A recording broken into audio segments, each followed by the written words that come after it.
What's going on, guys? Matt Manduke here, and it's another episode of What a Trucker Sees, which is a time lapse. And I actually slowed this one down just a hair.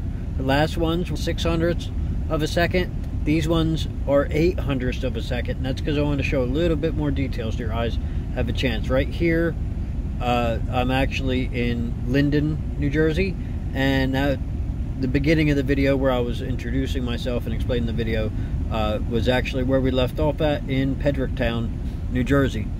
From there, I actually head to Groton, Michigan, but there's a chunk of footage missing, and I'm not entirely sure why.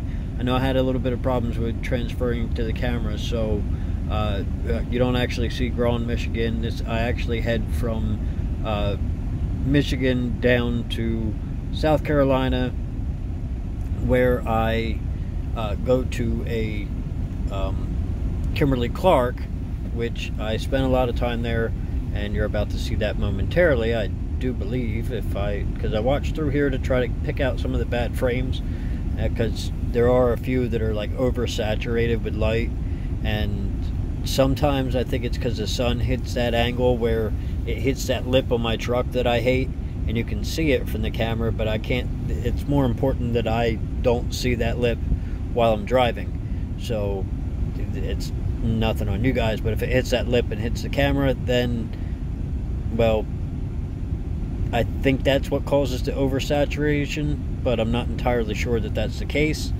And it looks like I have a couple of repeat frames, and that could also be because I had issues with transferring, because I was transferring from the camera to my phone, then to the laptop, and now I'm just transferring directly to the laptop because the camera kept crashing when I was doing the Wi-Fi thing, and that's kind of a pain in the ass. So yeah, here I'm at the Kimberly-Clark, and they had me pull up on the scale bobtail, then grab the trailer and pull up on the scale. They told me there was no empties there, but I found an empty, and then I went to the gate, and they're like, oh no, you can't leave with that.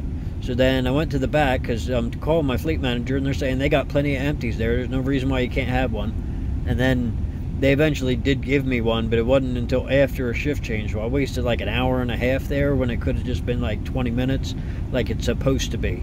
But I left there, and I believe from there I go to Cowpen, South Carolina, which is actually interesting. But through there, this is actually this is a portion of I-40 in North Carolina, and I like this area, so I actually increased the amount of photos I take to 10 seconds instead of 2 minutes, so that you could get a little bit more detail through here. And I actually go through here twice in this video, because I leave the area and you more or less go through that just about anyway you're leaving the Carolinas, you end up going through there, which is cool because I like that area, because it's a speed limit of 55 and trucks in the right lane you're not supposed to pass, and sometimes you got to.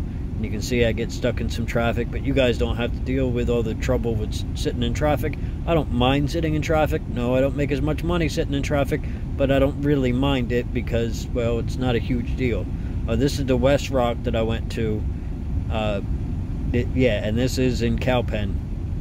And you can see that rainbow, and the rainbow actually led to what I consider the pot of gold, being the road that I'm driving on, and I thought that was interesting. And then clearly I'm headed, and what I do is I go to Charlotte, North Carolina, and I sleep there for the night, and that's what you're looking at now.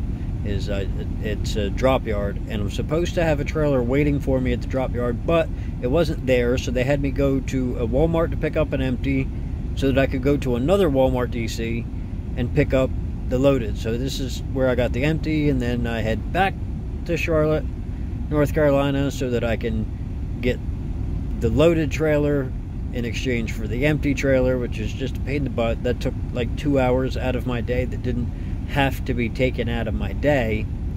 And here I'm grabbing the loaded and filling out all that paperwork and whatnot, and then I'm back on the road, and this one goes to Ottawa, Kansas. And so again, we're going to go through that portion of I-40 on North Carolina, and this time I think I speeded up to 5 seconds per picture. So I'm coming through here, and it's actually a sunny day now, so You get a little bit more detail as I come through here, and I've been in love with this section of road since the first time I went through it.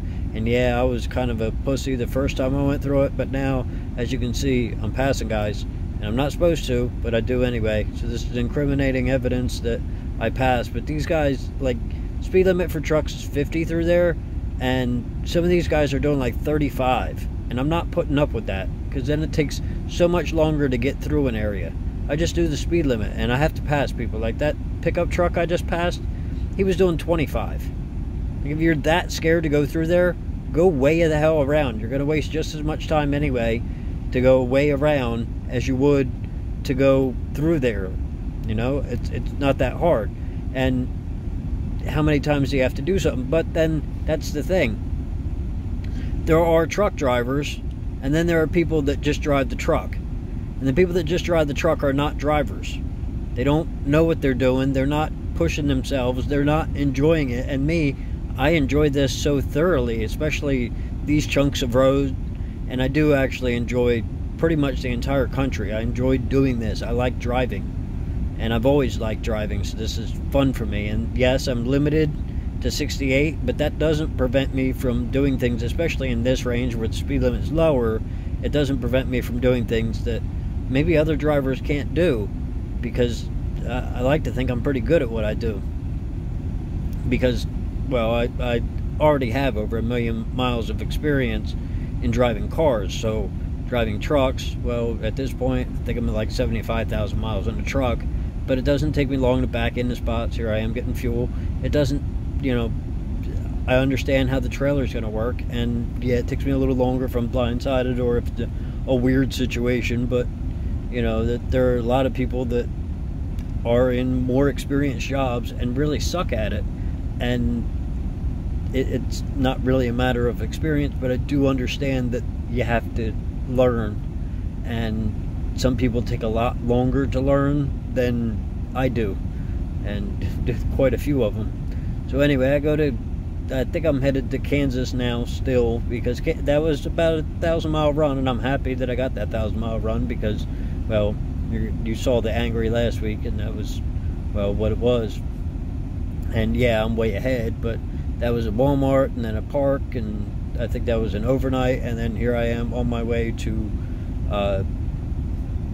well, I think I got loaded at the Shasta, and then I come here, and that's actually where I'm at right now. So if you enjoyed this, and this is actually Omaha, thanks for watching. I wouldn't do this without you. I'll see my friends in my next video.